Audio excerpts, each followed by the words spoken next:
30ನೇ ವಾರ್ಷಿಕೋತ್ಸವದ ಅಂಗವಾಗಿ mobility India ಸಂಸ್ಥೆಯು ವಿಶೇಷ ಚೇತನ ಬಾಲಕರಿಗೆ ಸಲಕರಣೆ ವಿತರಣೆ ಮತ್ತು ಅಳವಡಿಕೆಯ ವಿಶೇಷ ಕಾರ್ಯಕ್ರಮವನ್ನು ಹಮ್ಮಿಕೊಂಡಿತ್ತು.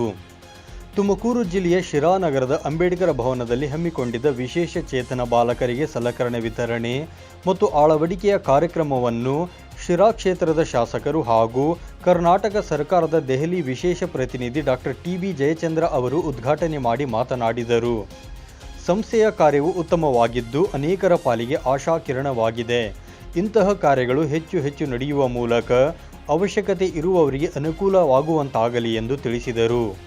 ಈ ಸಂದರ್ಭದಲ್ಲಿ ಜಿನಿವಾದ ಸಮಾಜ ಸೇವಕಿ ಮಾರ್ಕೈ ಮಿಲ್ಲರ್, ಮೊಬಿಲಿಟಿ ಇಂಡಿಯಾ ಸಂಸ್ಥೆಯ ಶಂಕರ್, ತಾಲೂಕಾ ಪಂಚಾಯತ್ ಕಾರ್ಯನಿರ್ವಾಹಕ ಅಧಿಕಾರಿ ಅನಂತರಾಜು, ವಿಕಲಚೇತನ ಸಂಘದ ಮಾಗೋಡು ಕಂಬಣ್ಣ, ಚಿತ್ತಯ್ಯ ಸೇರಿದಂತೆ ಅನೇಕರು ಉಪಸ್ಥಿತರಿದ್ದರು.